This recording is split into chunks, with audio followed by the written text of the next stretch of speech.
اعوذ باللہ من الشیطان الرجیم بسم اللہ الرحمن الرحیم الذین وہ لوگ یستحبون جو پسند کرتے ہیں جو زیادہ پسند کرتے ہیں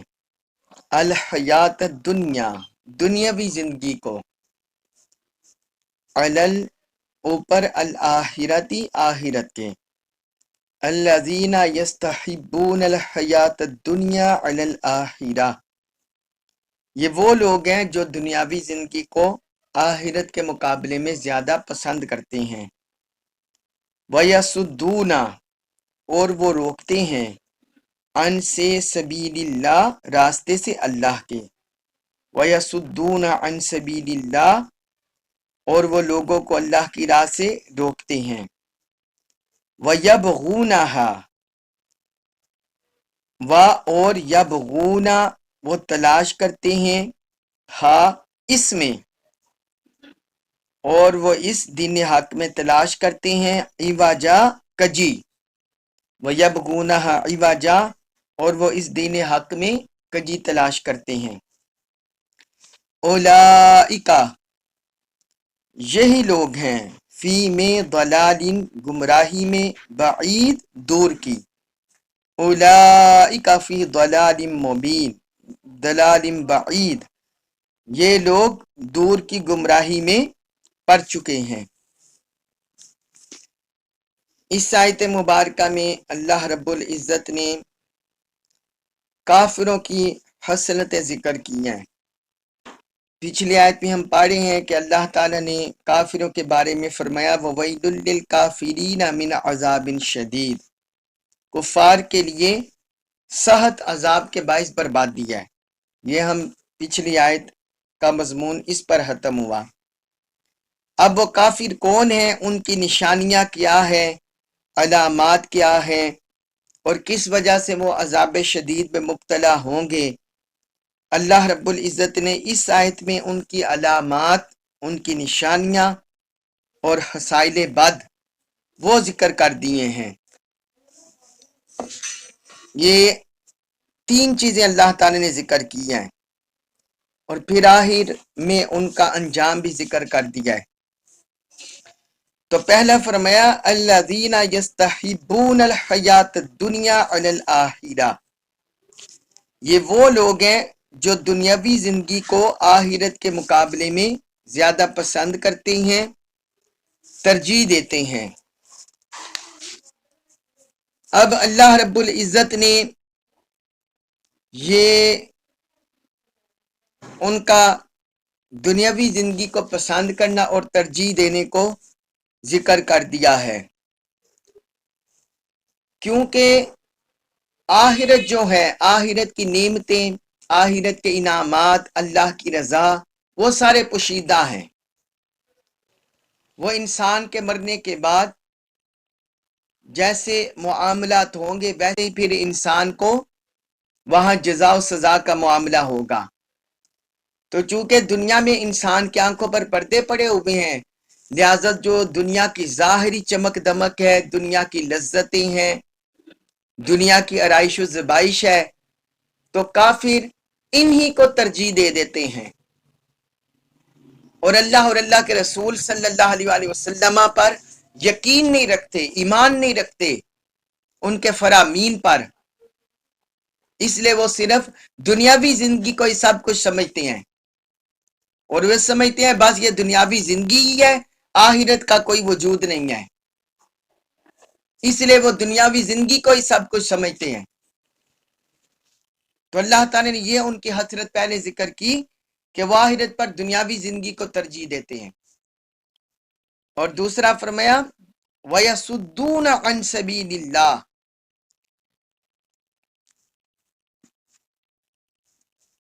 وَيَصُدُّونَ عَن سَبِيلِ اللَّهِ اور وہ لوگوں کو اللہ کی راہ سے روکتے ہیں۔ اب یہ مختلف طرح سے لوگوں کو روکنے کا وہ باعث بنتے ہیں۔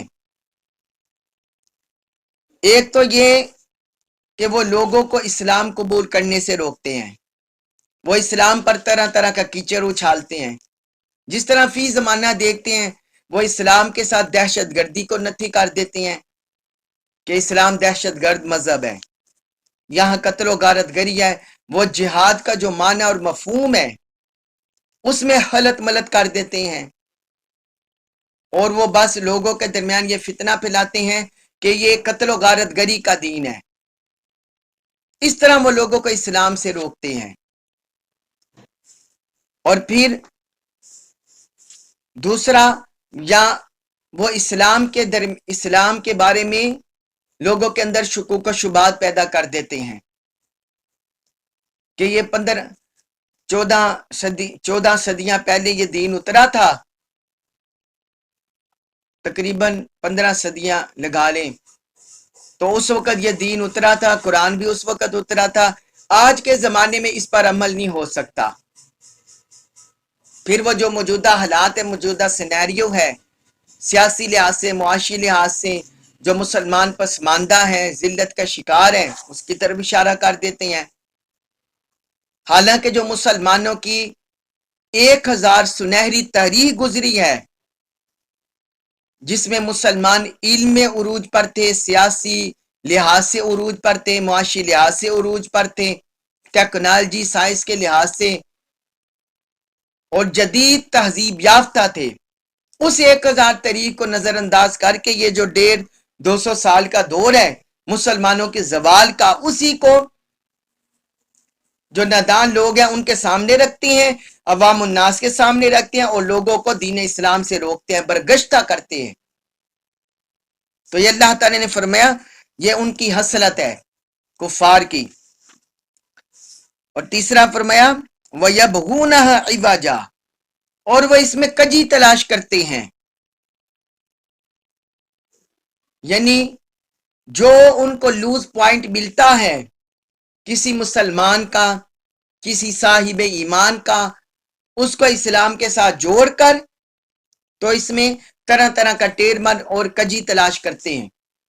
اپنی کج فہمی، اپنے کج عقلی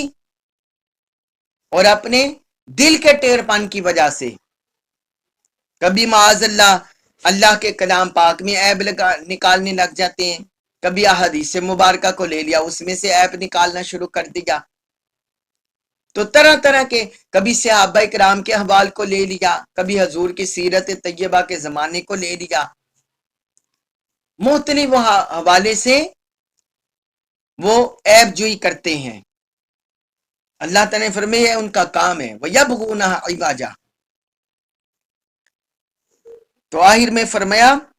اولئک فی ضلال بعید، فرمایا یہ لوگ دور کی گمراہی میں پڑ چکے ہیں، دور کی گمراہی میں ہیں۔ یہاں اللہ تعالیٰ نے صرف یہ نہیں فرمایا وہ گمراہی میں ہے، بلکہ فرمایا دور کی گمراہی میں۔ یہ اس طرف اشارہ کرتا ہے کہ گویا وہ بہت حد تک گہرائی جو ضلالت اور گمراہی میں گر چکے ہیں۔ یہ دور کی گمراہی سے یہ مراد ہے کہ وہ گمراہی میں پھنس چکے ہیں۔ کیسے؟ اس کے بھی مختلف جہتیں ہیں۔ وہ دنیاوی زندگی کو آخرت کی زندگی پر ترجیح دیتے ہیں، تو یہ بھی گمراہی ہے۔ ہر صاحب بصیرت جانتا ہے کہ دنیا کی لذتیں، دنیا کی آسائشیں، دنیا کی نعمتیں یہ ساری عارضی ہیں، یا تو یہ چھین جاتی ہیں، کوئی نہ کوئی بندہ، کوئی نہ کوئی شخص، کوئی نہ کوئی فتنہ پرور انسان سے اس کا مال، انسان سے اس کی عزت وہ چھین لیتا ہے، اور اگر نہ بھی چھینے تو جب موت آتی ہے تو سب کچھ جہاں درا رہ جاتا ہے اور انسان حالی ہاتھ آگے اگلے جہان میں چلا جاتا ہے۔ یہ ہے دور کی گمراہی میں پڑے ہونا، کہ آخرت کی زندگی پر، ابدی زندگی پر عارضی زندگی کو ترجیح دے دی۔ پھر یہ بھی گمراہی کی ایک جہت ہے کہ دنیاوی لذت، یہاں کی آسائشیں یہ عارضی ہیں، چند لمحات کی ہوتی ہیں، بالآخر ان کا نشہ اتر جاتا ہے اور انسان کو پتہ چلتا ہے کہ یہ صرف خرابی ہی خرابی ہوتی ہے۔ انسان اپنی زبان کا ذائقہ یہاں لیتا ہے، وہ طرح طرح کے لذت دار کھانے مشروبات پیتا ہے، کھاتا ہے، حالانکہ یہ صرف زبان کا ذائقہ ہوتا ہے۔ جو ہی انسان کے حلق سے نیچے چیز گئی، ذائقہ ختم۔ اور یہ طرح کے جتنے چٹخارے دار چیزیں ہیں، ان کے پیچھے پھر طرح طرح کی موذی امراض بھی آتی ہیں۔ کوئی بلڈ پریشر میں مبتلا ہو گیا، کوئی شوگر کے مرض میں مبتلا ہو گیا، کوئی کڈنی کے مرض میں گرفتار ہو گیا، کوئی ہارٹ کے مرض میں مبتلا ہو گیا۔ تو یہ دنیاوی لذات اپنے پیچھے خرابیاں لاتی ہیں، بہت سی خرابیاں، جبکہ آخرت سے محبت کرنے والا، اللہ اور اللہ کے رسول صلی اللہ علیہ وسلم سے محبت کرنے والا، اس کے پیچھے کوئی خرابی نہیں، وہ انعامات ہی انعامات ہیں، وہ برکات ہی برکات ہیں۔ تو یہ اس لیے اللہ رب العزت نے فرمایا ایسے لوگ دور کی گمراہی میں جا پڑے۔ اس کے بعد ہے سورت ابراہیم آیت نمبر 4، اس میں ارشاد فرمایا وما، اور نہیں، ارسلنا، ہم نے بھیجا، من رسول، کسی رسول کو، وما ارسلنا من رسول، اور ہم نے کسی رسول کو نہیں بھیجا، الا مگر، بلسانی، زبان سے، قومی ہی، اسی کی قوم کی، الا بلسانی قومی ہی، مگر اسی کی قوم کی زبان سے، لیبینا، لیبینا، بیانہ یبین سے ہو واضح کرنا، لیبینا، تاکہ وہ ہو واضح کر سکے، لہم، ان کے لیے جو پیغام میں حق ہے اس کو وہ ہو واضح کر سکے، فیدلو، پھر گمراہ ٹھہرا دیتا ہے، اللہ من، جسے یشاء، وہ چاہتا ہے، فیدل اللہ من یشاء، پھر اللہ جسے چاہتا ہے گمراہ ٹھہرا دیتا ہے، ویہدی، اور وہ ہدایت بخشتا ہے، من، جسے یشاء، وہ چاہتا ہے، ویہدی من یشاء، اور جسے چاہتا ہے ہدایت بخشتا ہے، وہول، اور وہ ہے العزیز، بڑا غالب، الحکیم، بڑی حکمت والا، وہو العزیز الحکیم، اور وہ بڑا غالب، بڑی حکمت والا ہے۔ اب اس آیت مبارکہ میں اللہ رب العزت نے جو انبیاء کرام کی بعثت ہوئی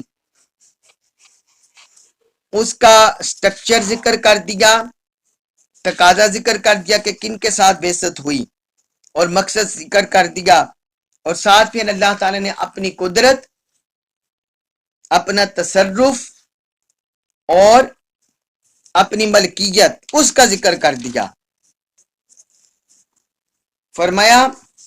وَمَا أَرْسَلْنَا مِن رَّسُولٍ إِلَّا بِلِسَانِ قَوْمِهِ، اور ہم نے کسی رسول کو نہیں بھیجا مگر اپنی قوم کی زبان کے ساتھ۔ اس کا مقصد کیا، وہ بھی ساتھ ذکر کر دیا، لِيُبَيِّنَ لَهُمْ، تاکہ وہ ان کے لیے پیغام حق کو ہو واضح کر سکے۔ اب یہ دیکھیں کہ کوئی بھی قوم جو زبان رکھتی ہے، جو اس کی تہذیب اور ثقافت ہوتی ہے، اگر کوئی بندہ انہی کے اندر سے اٹھے، انہی میں پیدا ہو، انہی میں اس کا بچپن گزرے، انہی میں جوانی گزرے، انہی کی زبان جاننے والا ہو، تہذیب و ثقافت جاننے والا ہو، تو وہ قوم اس بندے کی طرف زیادہ مائل ہوتی ہے، بجائے اس کے کہ کسی اور علاقے کا یا کسی اور زبان جاننے والا فرد وہ ان کے اندر ہے اور انہیں ان کے سامنے دعوت رکھے۔ اس کی طرح لوگ اتنے مانوس نہیں ہوں گے جتنے اپنے اندر پیدا ہونے والے بندے سے مانوس ہوں گے۔ یہ قدرتی فطری طور پر ہر انسان کے اندر اور ہر پیدا ہونے والی چیز کے اندر یہ ایک فطری طور پر مادہ رکھا گیا ہے، فطری طور پر ایک مادہ ہے، صرف انسان نہیں، جنات کے اندر، باقی مخلوقات کے اندر بھی یہ مادہ ہے۔ تو اس لیے اللہ رب العزت نے جب دنیا میں ایک نظام جاری کیا حق کو بھیجنے کا، اپنی وحی اتارنے کا، وحی کے نزول کا، اپنی کتابوں کے نزول کا، تو رب نے ہر قوم میں سے انہی کی زبان میں سے انبیاء کرام اور رسولوں کو چنا، انبیاء کرام اور رسولوں کو چنا انہی کی زبان میں سے، انہی کے اندر میں سے، جس کا ذکر اللہ تعالیٰ نے اس آیت میں فرمایا۔ کس لیے؟ تاکہ انہیں منوس کرنے کے لیے، کہ وہ کسی اجنبی بندہ سمجھ کر اس سے کھچ نہ کھائیں اور اس سے دور نہ بھاگیں، بلکہ اپنے اندر پیدا ہونے والے اور اپنی زبان جاننے والے بندے کے قریب ہو جائیں۔ تو اللہ رب العزت نے یہ رسولوں کی بعثت کے فلسفے کو یہاں ذکر فرما دیا کہ ہم نے ہر رسول کو انہی کی قوم کی زبان کے ساتھ بھیجا۔ بنی اسرائیل کے اندر انہی کی قوم میں سے انبیاء کرام آئے، عبرانی زبان جاننے والے عبرانی زبان جاننے والے نبی رسول آئے، سریانی زبان جو جانتے تھے ان کی قوم کے اندر سریانی زبان جاننے والے آئے، عربی زبان یہ حضرت اسماعیل علیہ السلام کے دور سے وہاں نسل پھلی پھولی، تو حضور صلی اللہ علیہ وآلہ وسلم کی چونکہ مکہ مکرمہ میں بعثت ہوئی، لہٰذا آپ عربی زبان جاننے والے۔ اس سے یہ مطلب نہیں ہے کہ معاذ اللہ جو دین ہے وہ صرف اہل عرب کے لیے ہے، نہیں، نہ قرآن صرف اہل عرب کے لیے ہے، نہ حضور صلی اللہ علیہ وآلہ وسلم کی بعثت صرف اہل عرب کے لیے۔ قرآن بھی سارے زمانوں کے لیے ہے، ساری اقوام کے لیے ہے، اور حضور صلی اللہ علیہ وآلہ وسلم کی بعثت بھی یہ بھی ساری اقوام کی طرف اور سارے زمانوں والوں کے لیے ہوئی ہے، کیونکہ یہ قرآن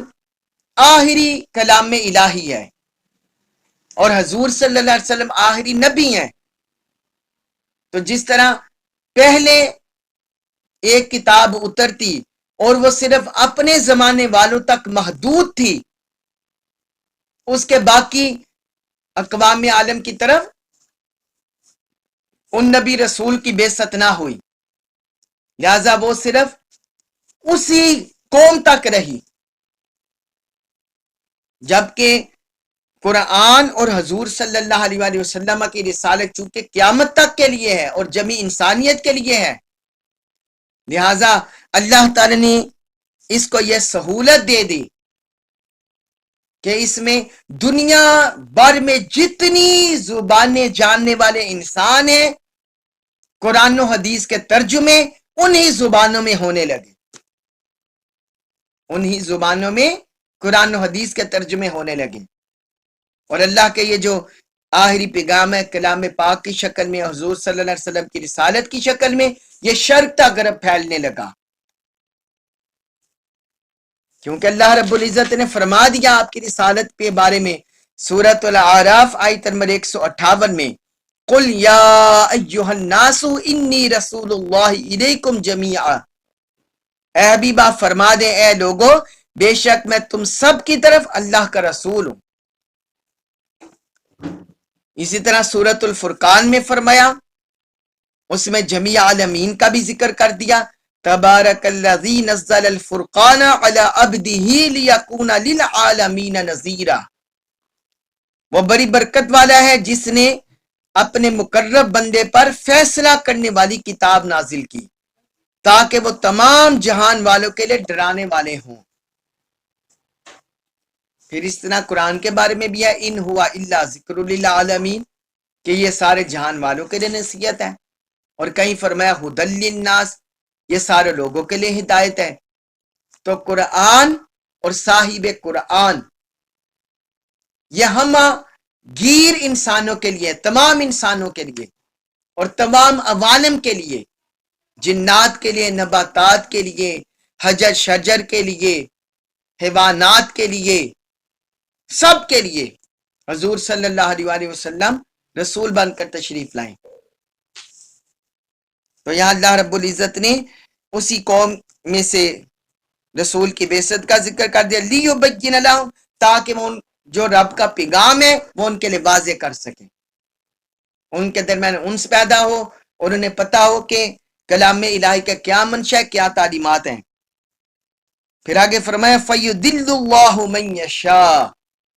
پس اللہ جسے چاہتا ہے گمراہ ٹھہرا دیتا ہے، وَيَهْدِي مَن يَشَاءُ، اور جسے چاہتا ہے ہدایت عطا فرما دیتا ہے۔ اس پر ہم پہلے بھی کئی بار گفتگو کر چکے ہیں کہ اس میں اللہ کی قدرت، اللہ کی ملکیت کا ذکر ہے کہ جس ذات نے انسانوں کو پیدا کیا ہے وہ ان کا مالک بھی ہے۔ اب کوئی انسان یہ ہے کہ وہ ہدایت اور گمراہی کسی پر ٹھونستا نہیں ہے، کسی پر مسلط نہیں کرتا، زبردستی نہیں کرتا۔ جو بندہ گمراہی کو اپنے لیے پسند کرتا ہے رب اس کے لیے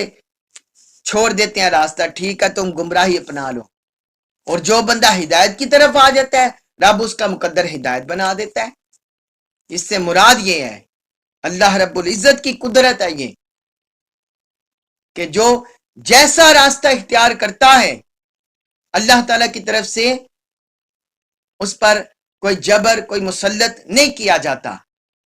بلکہ اسے اسی راستے پر چھوڑ دیا جاتا ہے۔ پھر آگے فرمایا وَهُوَ الْعَزِيزُ الْحَكِيمُ، اور وہ بڑا غالب، بڑی حکمت والا ہے، اس کے کاموں میں، اس کی قدرت میں غلبہ ہے، کل کائنات میں اس کا تصرف ہے، اس کی ملکیت ہے، وہ غالب ہے اپنی قدرت، اپنی طاقت کے لحاظ سے،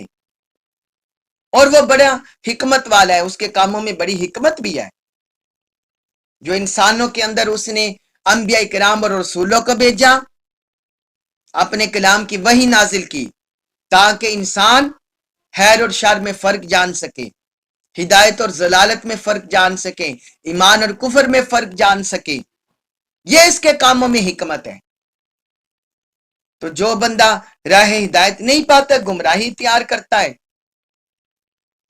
تو چونکہ اس نے جزا و سزا کا نظام بنایا ہوا ہے لہٰذا وہ انہیں اسی راہ پر چھوڑ بھی دیتا ہے۔ یہ اس کا مطلب ہے وَهُوَ الْعَزِيزُ الْحَكِيمُ۔ اللہ تبارک و تعالی سے دعا ہے اللہ تعالی ہمیں اپنے پاک کلام کی کما کو معرفت نصیب فرمائے، اپنے حبیب کریم رؤوف الرحیم صلی اللہ علیہ وآلہ وسلم کی محبت اور اطاعت نصیب فرمائے، اور قرآن مجید پر عمل پیرا ہونے کی توفیق عطا فرمائے۔ وما علیہ الا البلاغ المبین۔